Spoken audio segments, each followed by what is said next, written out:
Pernah mendengar istilah Digital Silk Road?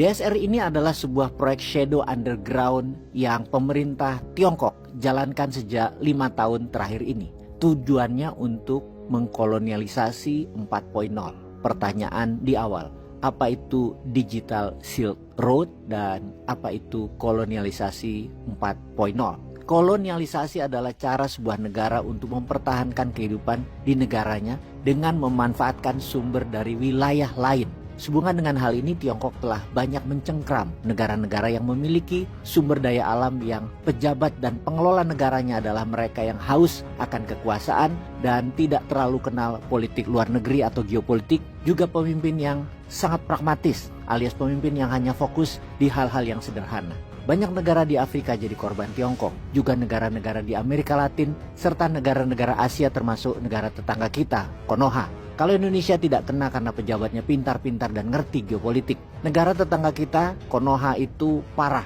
Pejabatnya pintar hanya memanipulasi pikiran rakyatnya, sehingga kesannya Tiongkok hadir itu membantu Konoha. Aslinya tanpa belas kasihan, Tiongkok menyedot sumber daya alam negara itu. Pada Konoha, kita berusaha mengingatkan warganya melalui sosmed. Namun sampai saat ini banyak yang tidak percaya informasi yang kita berikan sejak lama itu. Bahkan menganggapnya bohong dan pesimis. Kita ke pelajaran penjajahan atau kolonialisme. Suatu hari dulu di akademik ketika masih awal, di kampus tersebut pada suatu hari pertama, masuklah seorang wanita muda dosen pelajaran sejarah dunia atau kelas World History. Dia membuka dengan kalimat, "Is there anyone in this class who is coming from Indonesia?" Saya pun mengacungkan tangan saya dan berkata, "Here's ma'am."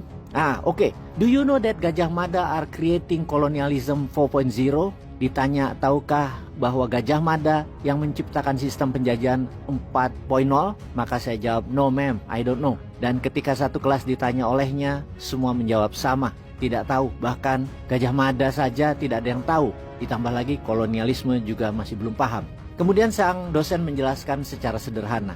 Pada saat negara semakin maju dan kebutuhan akan pangan, sandang, papan semakin meningkat, sumber daya negeri Romawi kurang, maka Romawi mulai melakukan perampokan wilayah tetangganya yang subur, dan itulah awal kolonialisasi 1.0.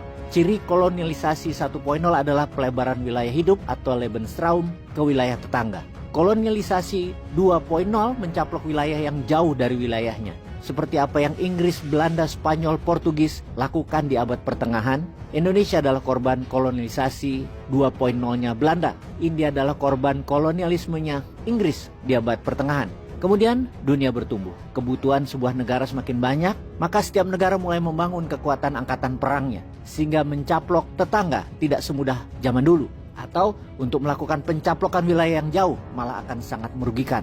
Jadilah kolonialisasi 3.0. Amerika dan sekutu barat yang menggunakannya. Sebuah wilayah tidak dicaplok, tapi diganti pemimpinnya yang sesuai, yang taat dengan mereka.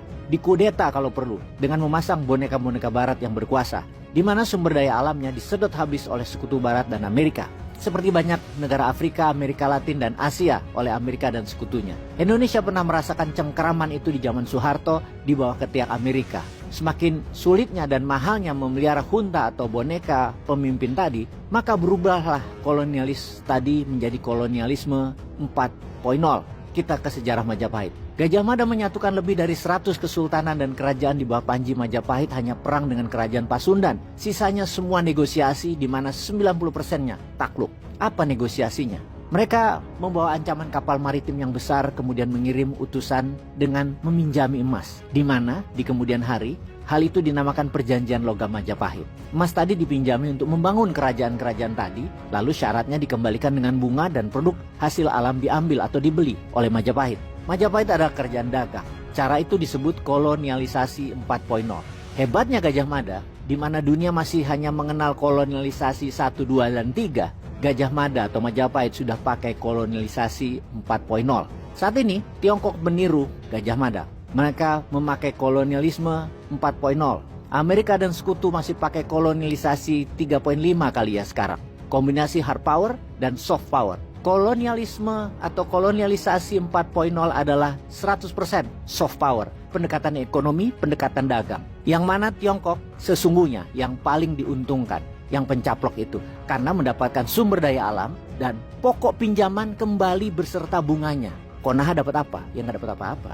Coba sahabat pikir, ngapain Tiongkok rayu-rayu pejabat Konoha kalau Konoha cuma ada pohon singkong? Nggak ada nikel, nggak ada bauksit, nggak ada mangan, nggak ada timah, nggak ada emas, dan lain sebagainya. Lalu sekarang untuk mencekram lebih dalam kolonialisasi 4.0, Tiongkok mempunyai program yang bernama Digital Silk Road agar lebih terikat lagi dan bergantung lagi pada Tiongkok. Ibarat oleh Tiongkok itu diberikan candu biar pada mabuk dan kecanduan hingga tidak bisa kemana-mana. DSR merupakan proyek untuk membangun berbagai macam infrastruktur digital di negara-negara, termasuk di Konoha. Di Konoha sudah membangun lebih dari 40 proyek, pusat data, telekomunikasi, smart city, apapun itu proyek digital pasti pakai aplikasi Tiongkok termasuk hardware-nya. Tiongkok saat ini sudah pernah membangun lebih dari 70 aplikasi di Indonesia dan segala macamnya. Bayangkan kalau mereka mematikan saja misalnya jaring 1600 km yang di Palaparing itu, apa yang akan terjadi? Mereka mematikan 24 jam deh, mematikan Fiberstar misalnya. Maka WhatsApp mati, belanja online mati, belajar online mati, transfer perbankan mati, ekonomi mati, apalagi dimatikan sebulan. Jadi ketika nyawa kehidupan ekonomi sudah di tangan Tiongkok, maka masalah kita tumbang dalam kehidupan berbangsa dan bernegara itu hanya tinggal masalah waktu. Aslinya, kedaulatan digital itu seram sekali. Apa yang terjadi dengan cyber attack di PDN itu contoh kecil gagalnya bernegara, apalagi dengan ketergantungan pada teknologi dan software Tiongkok yang semakin menjadi-jadi. Jadi semakin ketahuan ketidakberdayaannya cara bernegara selama ini. Ya karena tidak paham apa itu kolonialisme dan tidak paham dunia digital. Kapan ya sadarnya? Tunggu belah 3 negaranya. Ya telat. Peace.